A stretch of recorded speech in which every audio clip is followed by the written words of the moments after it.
శ్రీ సవర చైతన్య స్వామి వారు ఉత్తర పీఠాధిపతులు శ్రీ దుర్గా మహాపీఠం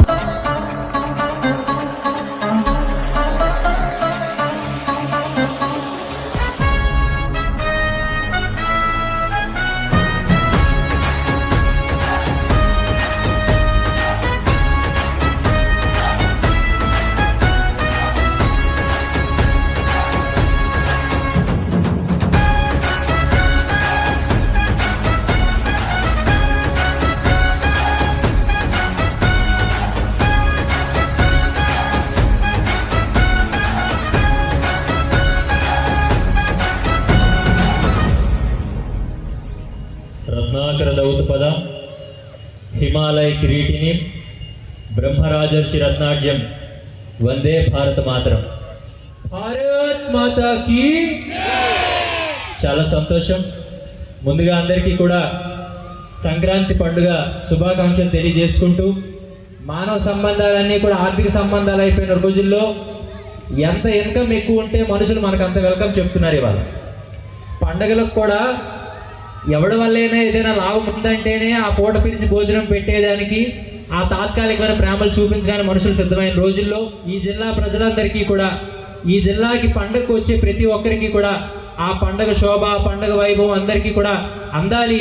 మన పూర్వం సాంప్రదాయాల ఆచార విధి విధానాలన్నీ కూడా భవిష్యత్ తరాల వారికి అందాలని చెప్పి మా జీవీఎల్ గారు చేసినటువంటి కార్యక్రమాన్ని పూర్తిగా అభినందిస్తూ, వారి భవిష్యత్తు రోజులు ఇంకా మంచి జరగాలని ఆశీర్వదిస్తూ, అయితే ఇవాళ మనం అందరం కూడా బాధపడవలసినటువంటి సందర్భం కూడా ఉంది. పండగ అంటే ఎంతసేపు సందడిగా మనం బ్రతుకుతున్నాము తప్పితే సంస్కారాన్ని మనం పక్కన పెడుతున్నామనే విషయాన్ని కూడా ఈరోజు గుర్తుపెట్టుకోవాలి. ఇవాళ కుంభమేళా జరుగుతుంది.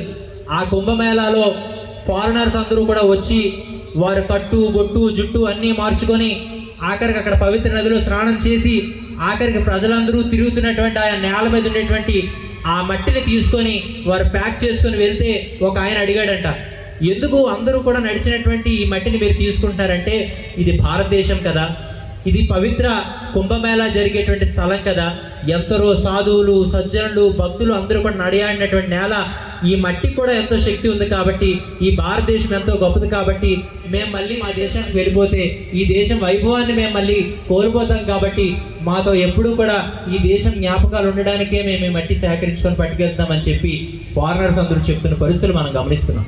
అంటే ఈ దేశం ఎంత గొప్పది కాకపోతే వారందరూ కూడా అంత గొప్పగా ఈ దేశాన్ని గౌరవిస్తున్నారు. అట్లాంటిది ఈ దేశంలో మనం పుట్టి ఈ భారతదేశ పౌరుడిగా మనం ఉంటూ కూడా ఇక్కడ ఆ సాంప్రదాయాల్ని, ఆచారాల్ని మనం పక్కన పెట్టి ఆఖరికి పండగ అంటే కూడా ఏదో విచ్చలవిడిగా గడిపేస్తున్నామే తప్పితే ఆఖరికి ఈ సంక్రాంతి గమనిస్తే ముందుగా ప్రకృతిని, అలాగే మన పెద్దల్ని, మనకు సహకరించే జీవుల్ని, సాటి మనుషులందరినీ కూడా గౌరవించుకునేటువంటి గొప్ప పండుగ. అటువంటి పండుగలో కూడా ఈరోజు మనం అందరూ కూడా దేనికి మన ప్రాధాన్యత ఇవ్వాలో కూడా తెలియకుండా కోయి అంటే కూడా వీళ్ళు కోయడాలు మొదలెట్టారు. దేని కొయ్యాలో కూడా తెలియదు. మొత్తానికి అది కూడా ట్రెండ్ అయిపోయి సెలబ్రిటీ స్థాయి వచ్చేస్తుందని అంటే మనం దేనికి దగ్గరగా ఉంటున్నామో కూడా తెలుసుకోవాల్సిన పరిస్థితులు ఉన్నాయి. అందుకే నేను చెప్తుంటాను, ఇవాళ ఎక్కడైతే ప్రేమాప్యాయతలు నిండుగా ఉంటాయో అక్కడ ప్రతిరోజు పండగే. అది లేకుండా ఎంత ఖర్చులు పెట్టి ఎన్ని చేసినా కూడా అది సొంత దండగే అని చెప్తారు. ఈరోజు చక్కగా మీరందరూ కూడా జీవీఎల్ గారి యొక్క ఆలోచన వల్ల సంక్రాంతి పండుగని మీరు అందరూ చూశారని అనుకుంటున్నా. చూశారా లేదా? చక్కగా మనం కూడా మన భవిష్యత్ తరాల వారికి సంక్రాంతి అని అంటే సంక్రాంతి కనిపించే దైవం సూర్యనారాయణుడు కాబట్టి ఆ సూర్య భగవాన్ యొక్క దయతోనే మనం అందరూ జీవిస్తున్నాం కాబట్టి ప్రకృతిని మనం గౌరవిస్తే, మనం వాతావరణాన్ని కలుషితం చేయకుండా ఉంటే మన జీవితాలు కూడా అంతే ఆనందంగా ఉంటాయనేటువంటి సంస్కారాన్ని మనం నేర్పాలా. మనిషికి సంపద కంటే సంస్కారం చాలా ముఖ్యం. ఒక ధనవంతుడిని చూసి మనం ధనవంతుడిగా మారాలనుకుంటున్నాం కానీ గుణవంతుడిని చూసి గుణవంతుడిగా మారాలనుకునేటువంటి ఆలోచన లేవు. కాబట్టి ఈరోజు ఎంత సంపద మనం కలగజేసుకున్నా, ఎంత డబ్బులు మనం కూడబెట్టుకుంటున్నా కూడా రాత్రి పడుకునేటప్పుడు ప్రశాంతంగా నిద్ర పట్టడం లేదంటే దానికి కారణం ఈరోజు మనిషికి మనిషి శత్రువు అయిపోయి ఏ ఒక్కమైనటువంటి ఆయుధాలు లేకుండానే మాటతోనే యుద్ధాలు చేసుకునే పరిస్థితులు వచ్చాయి. కాబట్టి ఇవన్నీ మారాలి.